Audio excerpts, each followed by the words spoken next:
contributes, I think, about 8% of Australia's GDP. So aside from the purpose and the mission that you all work for, I really think it's important that we do our absolute best to attract the right people to our teams. You'll also notice that I use the word right people, because I think best is a very subjective term, and I think I'm about attracting the right people. So a quick overview of what we're going to do today. I'd love to just quickly talk a little bit about the modern work landscape, some insights for non-profit leaders, and going back to the modern work landscape, those statistics, there is very little statistics available or data available for the non-profit sector. So section 1 is really a much more macro view, Australian workplace statistics. Section 2 and 3 are statistics and research that are really relevant specifically to the non-profit sector. And particularly section 3 there, that's the research in the report that we've recently published. So it's, backed by 2 decades of working in recruitment, but myself and the team also conducted more than 400 conversations with non-profit leaders, and also a comprehensive review of the recruitment marketing presence of more than 200 organisations. So I'm proud to say that it's an Australian first piece of research that I'm very proud of, and that I'd really love to share a few things with you today. After that, in section 4, I'd like to just talk about how we might reimagine recruitment and our approach to this really important part of business. And then I'd like to share a case study and a couple of key takeaways with you. As we get started, I'm just going to have a quick look in the chat here. I can see that a lot of you are working in talent acquisition. There's a few of you who are leading teams. And I guess if you're just, as we're talking through the first section here, if there's a particular question or a particular insight or a particular thing that you're keen to learn today, feel free to pop that into the chat as well. I'll either try and address that during the conversation, or we'll have some time at the end. Rebecca will help me fish out those questions out of the chat so that I can make sure that we cover them all for you. So if there is something in particular you'd like to learn, or a burning question you have, please share it with us in the chat. So just very, very briefly, the employment contract and our relationship with work has evolved over the years. And again, this is not a post-COVID thing. If we go back, 100 plus years ago, work was simply about getting paid. There might be fatigue, there might be hardship, there might be mental and physical effort, but it was literally about most of the 21st century was essentially a loyalty contract. You were provided with pay, benefits and job security in exchange for a lifetime of commitment that you would provide to your employer. So that's the loyalty contract. Of course, I'm talking conceptually about employment contracts, not actual contractual documents here. Over the last 2 decades, and Mercer's one of the leading global firms in this HR space, the research shows that obviously I should mention that loyalty, engagement and lifestyle are concepts that the Mercer research has published and coined for us, if you like. We've evolved from that loyalty contract, which has been around for many hundreds of years, into what Mercer refers to as the engagement contract. So 2 plus decades of research showing that people want more than just pay and a secure job. They want a sense of belonging and camaraderie and purpose through their work. And this is referred to, I guess, collectively as the engagement contract. Now, of course, job security and professional development and purpose is still relevant, but people want more. People obviously, and I do think this goes back a little bit before the pandemic, but obviously it's been accentuated by everything that we've seen in the world in the last 4.5 years. People obviously want work-life balance. They're focused on their health and their well-being, and they want to make work for them.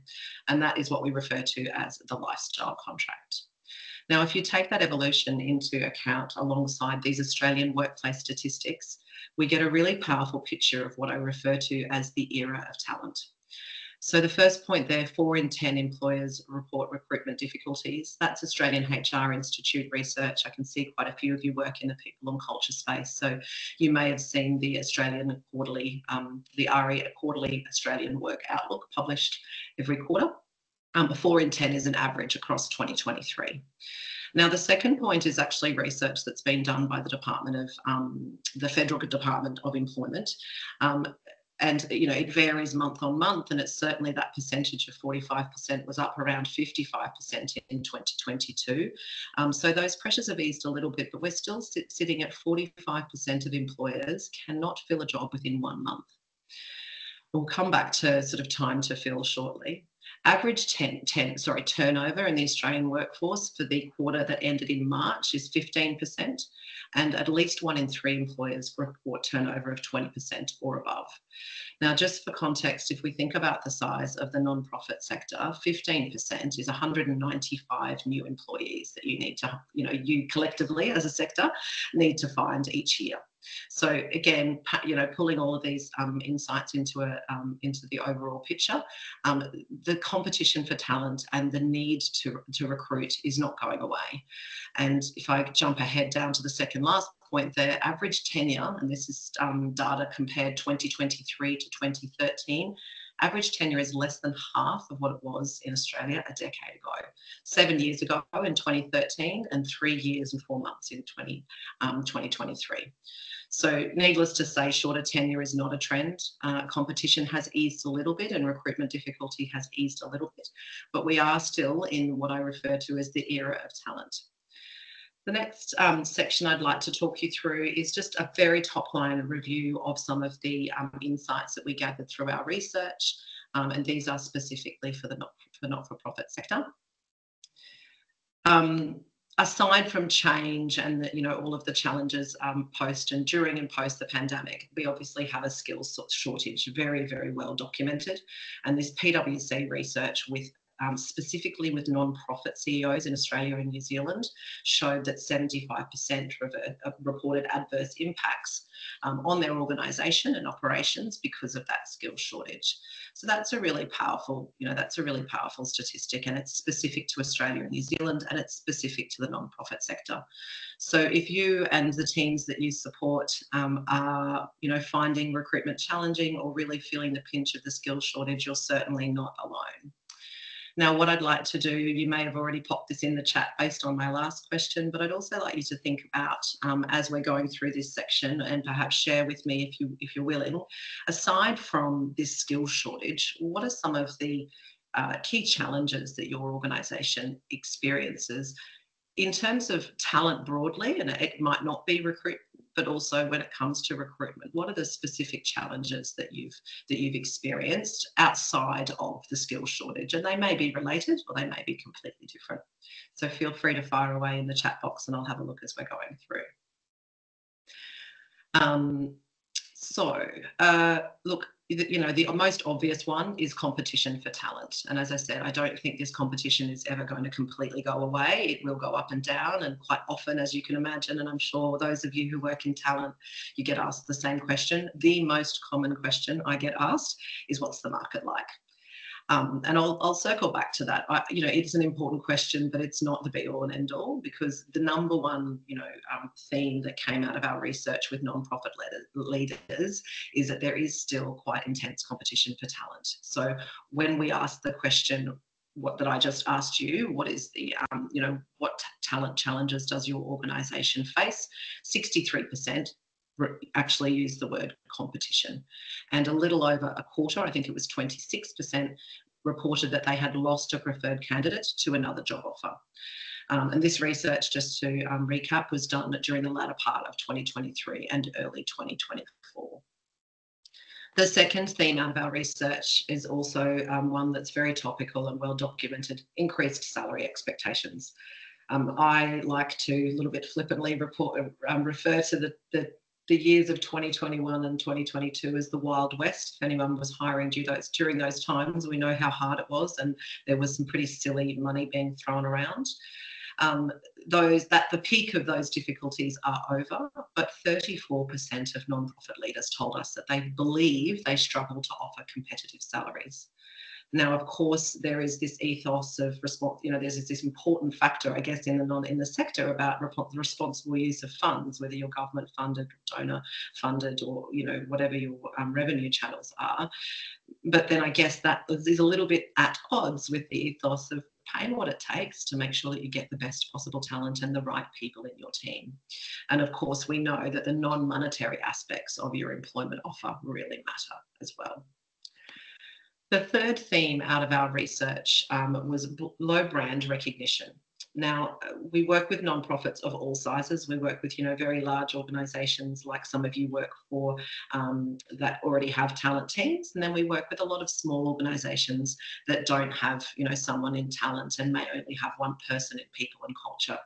And so what I hear a lot of nonprofit leaders tell me is that we feel like we're getting lost in the noise, specifically on job boards. 47% reported that they struggle with both the size and the quality of the talent pool that they attract through job boards. We are going to go a little bit deeper in terms of those different sourcing channels, and obviously job boards is usually top of that list. But that low brand recognition and feeling like you get lost in the noise, particularly in the the volume of information that that is on job boards for us both as hiring teams and candidates, is pretty tricky. And what I'd like you to just have a think about here is that if we look at these modern day workforce challenges, it's clear that we need to be a little bit innovative and perhaps adjust our mindset and our approach to try and tackle things a little bit differently. And if we just think about that number one challenge that came through in the research about being competitive, what I'd encourage you to think about is that being competitive isn't always about being better. And this comes back to what I said earlier about there are a bunch of things you can't control. Budgets are the way they are, and I'm sure if you're hiring, sometimes you have to go to bat with a business case to try and get more money to attract the right people. But at the end of the day, there will always be those budget constraints.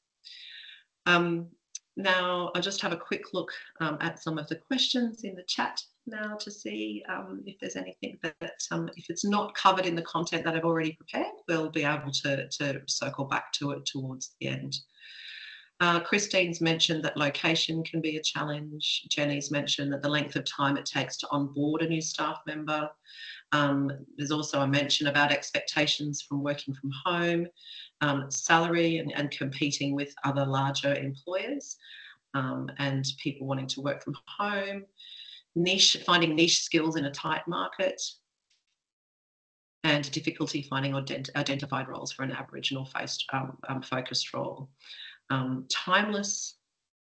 Timeliness of blue cards and NDIS cards. Yes, we've definitely experienced that before, where you've got a preferred candidate and then your employment checks take a little while and perhaps they get another job. So that's an example of something that you ultimately I don't think you can control. Let's dive a little deeper into some of the insights. And I use the terminology, the state of talent attraction. I think I said earlier, you'll hear me use talent attraction and recruitment interchangeably. And there's a very good reason for that. So if you hear me swap around with those two different concepts or language terminologies, it's one and the same. So just again, throughout late 2023 and early 2024, this part of our research was looking at job advertising, careers pages, social media accounts, employee reviews, anything that is available in the public realm, and usually it's digital content, that is to do with how non-profit organisations recruit talent. And we did a comprehensive review of more than 200 organisations across Australia. Now, the case study I'm going to share with you today is not specifically from this research, although it's probably worth me mentioning that there are 3 case studies in the Nonprofit Talent Attraction Report, and I'll share a link with you at the end so you can download that if you haven't already. There are 3 case studies that really, I guess, shine a spotlight on 3 organisations that came out I guess came at the top of our review when we did this as really great examples of how they market themselves as an employer. So let's dive into the first section. Job boards are essentially the go-to channel when you need to hire, of course. But what we found is that they have a lot of limitations. And this is, an assessment done by people who do recruitment and recruitment marketing and employer branding as our day jobs. But obviously, when I think about those limitations, they are also reported in the anecdotal qualitative evidence and the anecdotal evidence that we have from talking to hiring managers and leaders all the time. So what we found when we did this review is 2 out of 3 organisations use only one job board. 75% do not include a salary or a salary range. And if anyone wants to have a deeper chat about salary transparency, we can certainly do that as well. 75%, so 3 and 4, included cliches, buzzwords, words that could appear in any job ad and, might sound like they're a good idea or might feel like they're a good idea to put into a job ad. But when we classify something as a cliche or a buzzword, it's something that we see across, 7, 8, 9 out of 10 job ads. And of course, the last one is really, really important, and it goes back to that changed dynamic between employer and employee. Only 30% of the job ads that we found really truly address what's in it for the employee. And for me, it's really important to point out for you here that is not just about a salary and flexible working or remote working. It really needs to be much bigger and much broader and much more compelling than just a salary and you can work from home 2 days a week. So that's a very, very top line summary of our findings around job boards. Of course, you can read a lot more detail in the report. Now, the second area I'd like to cover here is around proactive search, and I know that a handful of you are from talent acquisition or talent teams, so this may or may not come into your sort of day-to-day.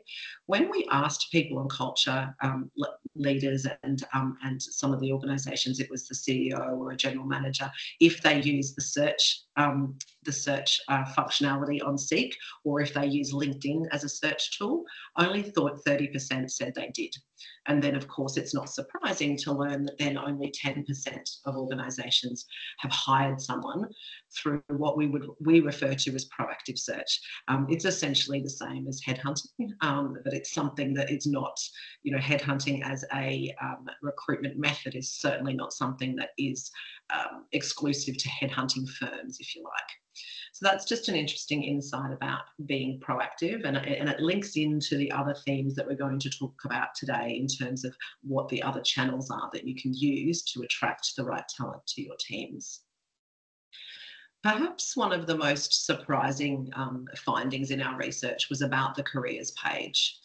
And I'll come back to the copy on the right there, but 1 in 3 non-profit employers do not have a dedicated careers page, which is absolutely astounding. And 1 in 4, when they do have a careers page, have very little employee content. Only 1 in 4 have employee content. So what I mean is content that was either created by or inspired by feedback or comments that your employees have provided. And then the final one there, 1 in 5 non-profit careers pages include employee videos. So employee videos obviously would be an example of employee content, but some other examples might just be testimonials or a day in the life story or a spotlight on a certain person and what they do. Now, the reason that I think this is so surprising and so important to understand is that your website, whether the careers page is a page within your website or some organisations, if they've really invested in their employer brand, may have a separate careers site. It's a very powerful marketing channel. It's a given that people are going to go there when they're considering a job with you. And it is an owned marketing channel. Now, I appreciate that I'm using marketing terminology here, but just to paint a picture, obviously your organisation owns and has control of your website and the careers page within your website. You do not own social media. You do not own job boards. You do not own the content that are on employee review sites. So an incredibly powerful owned marketing channel that's really just not being utilised very well, I guess, in recruitment. And the final area, the second last area we looked at is employee reviews. Now, only 51% of the organisations that we had a look at have employee reviews available, and we looked at Seek, Indeed and Glassdoor as the main, and obviously that is evolving all of the time, but when we started this research about 8 or 9 months ago, they were the main 3. Now, what's really encouraging here is that 30% of those that do have reviews have got an average 4 and 5-star rating, which is wonderful. That's so, so encouraging. But what's really, well, I guess the next kind of evolution or the next stage of that research was to really look at, well, you've got these, you've got this wonderful, authentic employee sentiment, happy employees, but it's not being leveraged. We can't see it on your careers page. We very rarely see it in your social media. So there's two things really here to unpack is that, there's a real missed opportunity. If you've got happy, engaged employees, 49% of nonprofits that we looked at don't have any presence on those review sites, and it's really not difficult to set up. Yes, you risk, negative comments, but the power of those positive comments is not to be mistaken. So obviously reputation really matters. And if I use some marketing language again, employee reviews are an example of user-generated content. So if you're a social media user, if you're really, I guess if you're more tech savvy than me in terms of social media and that whole landscape, user-generated content. If I rave about a brand because I'm wearing the latest Nike trainers and I think they're wonderful and I put something on TikTok or Instagram about that, that's not only social proof, but it's really powerful content. And this is for employers. This is an example of that user-generated content. It's an opportunity to really connect with potential employees in a really authentic way. And the final area, which I've referenced a couple of times, is social media. 80% of nonprofit employers that we looked at, again, just over 200, have no talent-focused content on their social media channels.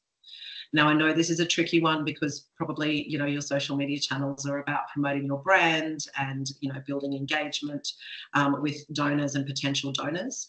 But I would argue, going back to the comments at the very beginning, the content at the very beginning here, is that talent audience and both the people you have in your team, but also the ones that you're going to need to attract, 195,000 of them every year for this sector, they're on social media. We are spending, I think Aussies spend an hour and 52 minutes a day on social media, and 82% of us are active social media users. So again, just crazy that I know that social media calendars can get very, very full and busy, but it's a real missed opportunity to get social in the context of recruitment. I'm going to give you a little diagram now that really kind of, I guess, describes the non-linear nature of a job search. Now, this is not our content. I've got the source down there at the bottom. There's a website, a careers website, an employer brand business in the US called The Muse.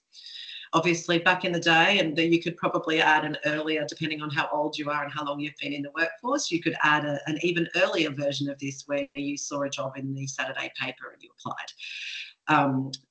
The top section, the grey section there, I'm an active job seeker. I search for jobs online. I find a text-based advert, which is still, the way, I guess, for the main job boards that we use, and I hit apply.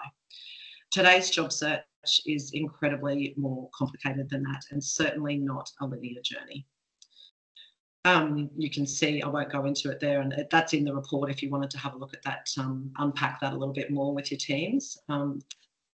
It's probably important to note here that millennials are obviously the largest cohort in our workforce. They're about 75%, and they have been for some time. So if you think about, their habits online and their social media,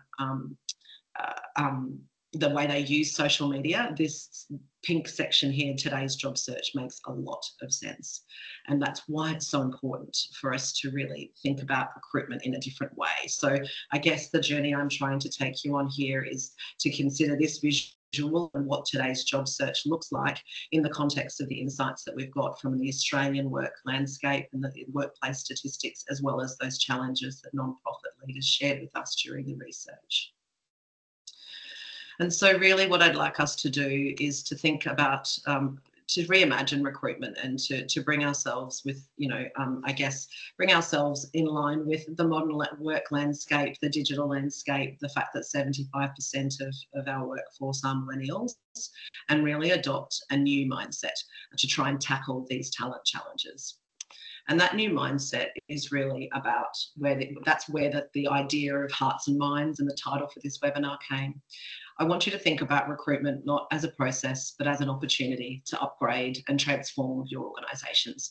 Not as a transaction where an employer, makes an offer and there's an employment contract and it gets signed and the person comes and starts work, but to think of it as the start of a professional relationship. And it's a little bit tongue-in-cheek, but you'll see, if you haven't already, you'll see us post occasionally things like this on LinkedIn and certainly some of our other content. Recruitment's not bums on seats. It's about engaging hearts and minds. And if I ask you to just think about how you engage with donors, how you attract donors, how you nurture your relationship with donors, and how important that is, it's exactly the same. Recruitment is a marketing exercise. Now, I apologise to those of you who have job titles as talent acquisition, because I'm about to say something that's a little bit controversial. Recruitment should never have been referred to as talent acquisition, because you're not buying, you're selling.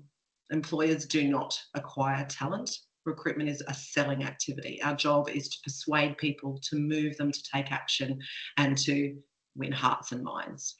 I really want you to think about it as marketing. And of course, the consumer is the talent that you are trying to attract, engage, and retain. And the product is not people. And I certainly started my career when I was trying to get my head around recruitment and how challenging it can be. I remember saying to myself and to friends and family, gosh, it's so hard because the product is people and people change their mind. I've changed my mind on that completely. I believe the product is the job that we want people to choose and keep. And if we shift our mindset to this, we start to think about recruitment differently and approach recruitment from a marketing lens. So the new mindset and the new mission is to think about recruitment as winning hearts and minds. I'd like you to put yourself in the candidate's shoes. Of course, we are all employees as well as representatives of our employers. Choosing the right job and employer can be an absolutely life-changing decision. I like to think about jobs as a big ticket item. They're like buying a house or a car or choosing who to marry or build a life with. So it's incredibly important. And that's why I think thinking of the talent that you're trying to attract as the consumer is really important. When we're hiring, our goal is to create connection through experiences, stories, and positive sentiment. And that's where talking about the right talent. And that's, to do with alignment of values, alignment with expectations, alignment with the purpose of your organisation. It's about the right people rather than, the best is very, very subjective. I'd like you to think and act like marketers and approach recruitment from a marketing lens. And as I said earlier, it's no different to how you engage with donors. My middle point there, sorry, I've jumped around, my middle point there, and this is where this, mindset overlaps into retention and engagement. I think in the era of talent, we need to be always recruiting, even when we're not hiring. I think we need to always assume that there will be turnover, always assume that there will be competition for good talent and that people will have choices. And so we really need to have that mindset around thinking about your employees and the talent that you're trying to attract as the consumer. Right, I'm just having a little look to make sure I haven't missed too much in the chat box. So the final section I'd like to share with you today is a case study around this marketing-led approach to recruitment.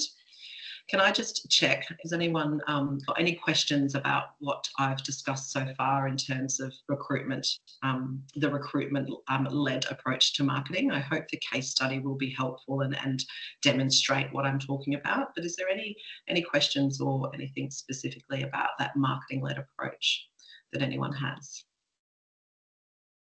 Feel free to use I think Beck would have said this at the beginning, feel free to use the raise your hand function as well. If you wanted to jump in and ask a question. Okay, we'll jump into the case study. As I said, this is not a case study from our research. There are 3 of those in the report, which you can read.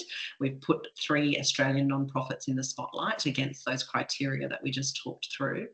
The case study I want to share today is with a nonprofit client that we worked with recently, where we were able to increase their talent pool 5-fold and help them secure the right talent in 18 days.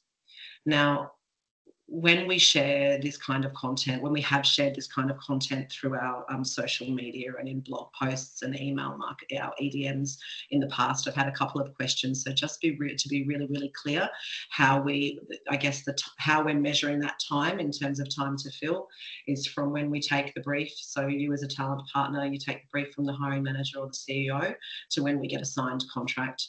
We're not including somebody's notice period or the time between an employment offer being accepted and them starting in that 18 days. So the client that we worked with is a small but national nonprofit. They have good brand recognition, and over the last 4 to 5 years, they've really grown in terms of awareness, mobilising their community, and I think they've increased their revenue, their fundraising revenue fourfold over the last 5 years. So they're a small organisation, but they're certainly not unknown. They're definitely an organisation that's known. They placed a SEEK ad that attracted 26 applications, and none of those people were suitable to attend an interview. And so next they called Heart Talent, and we applied our marketing-led approach to the recruitment to achieve some pretty powerful results. So within the first, I think it was 10 or 11 days, the campaign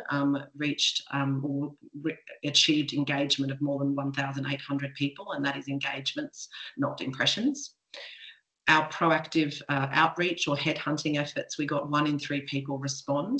And just to pause there for a moment, we have to have really great, compelling content to share. It's not just a blind message on LinkedIn saying, hey, Christine, are you interested in this role?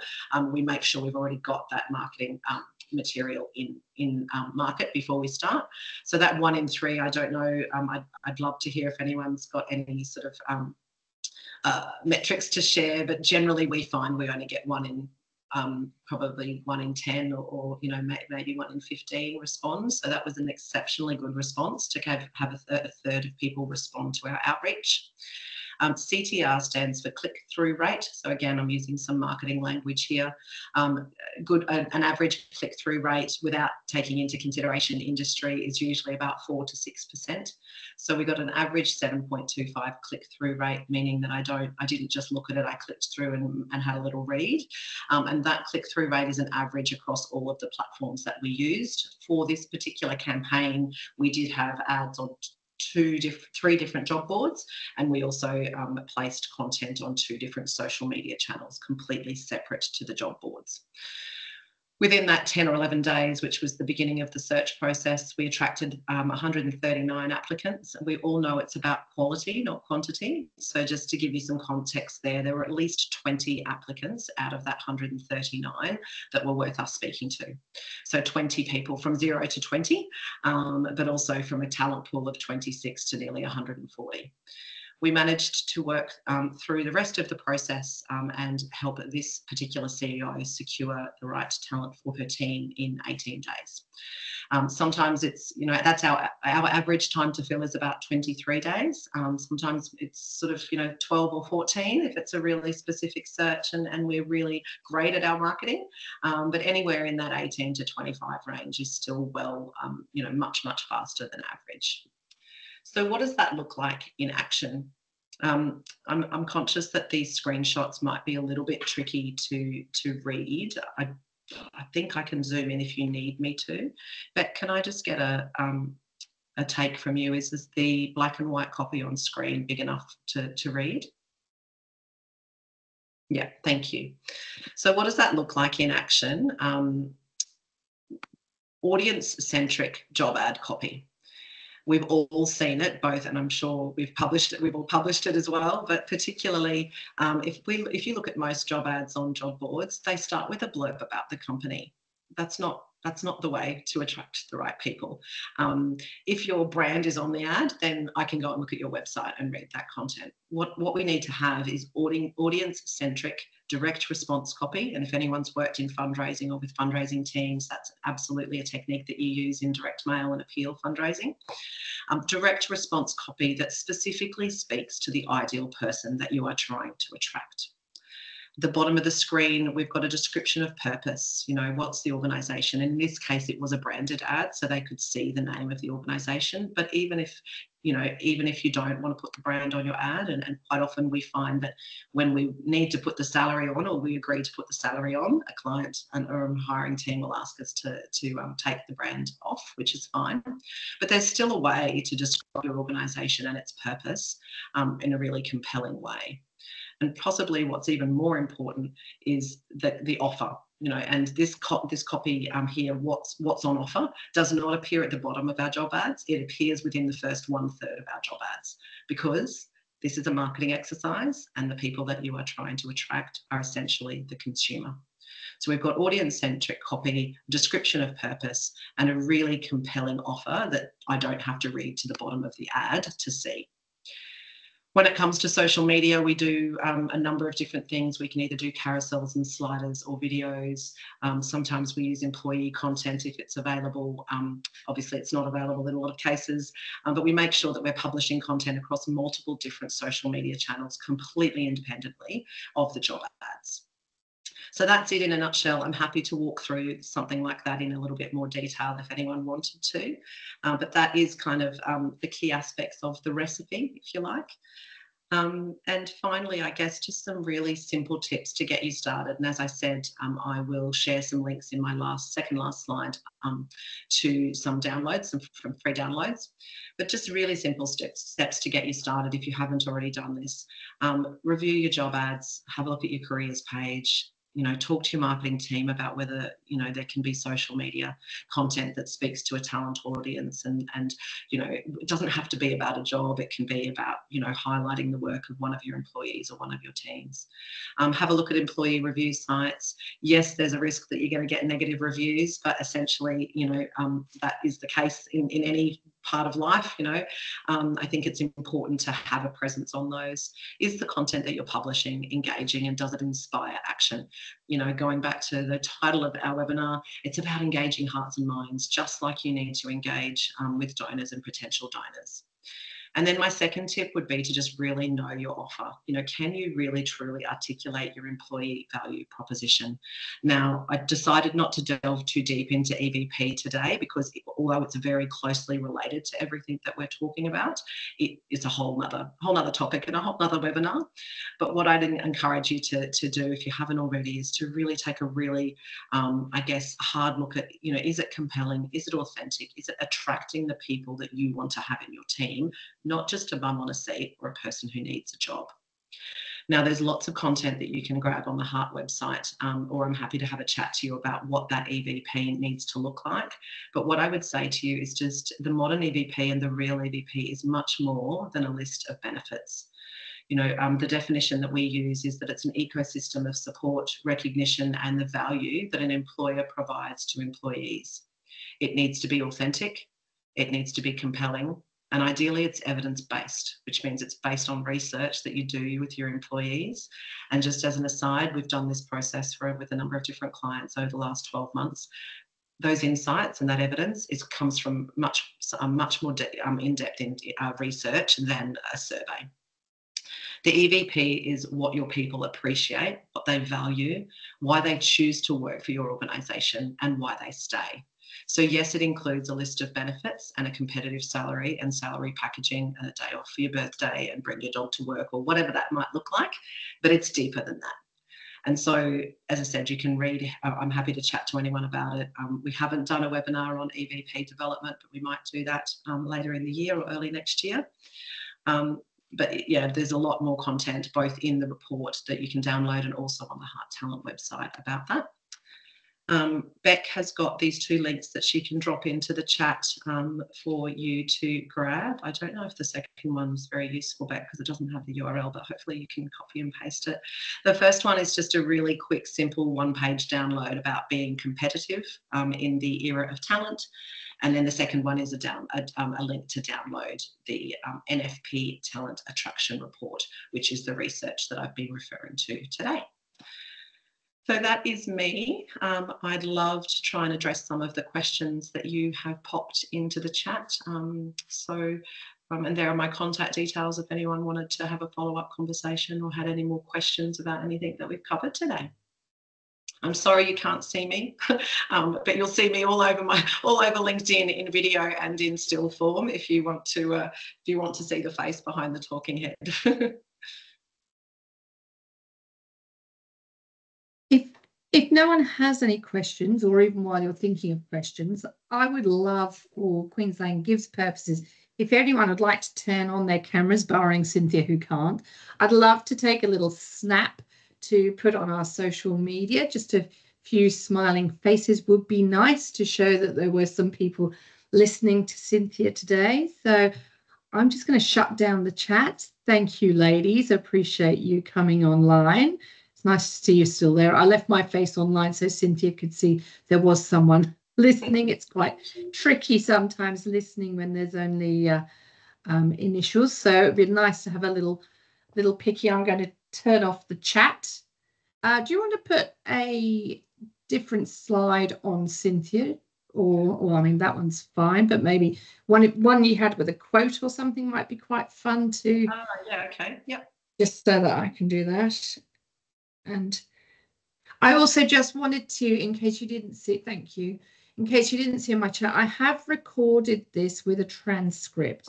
We'll put that on our YouTube unless anyone's got any searing objection, but that will mean that you can refer to this again if you felt that something was that you'd like to discuss with a colleague or refer back to or revise, then you will be able to see that. I will put that link I'll send you a wrap email as soon as we get offline, and I'll have those links that Cynthia's mentioned, and I'll also put the link into the YouTube, if I can make that happen that quickly, so that you can refer to that. But I'll just take a quick snap if everyone's quite happy with that. We'll do a little okay, ready, smile. Thank you, everyone. Are there any questions? Is there anything anyone would like to say? No? Well, if not, I'd like to say on behalf of all of us, thank you so much, Cynthia, for a really insightful and interesting presentation.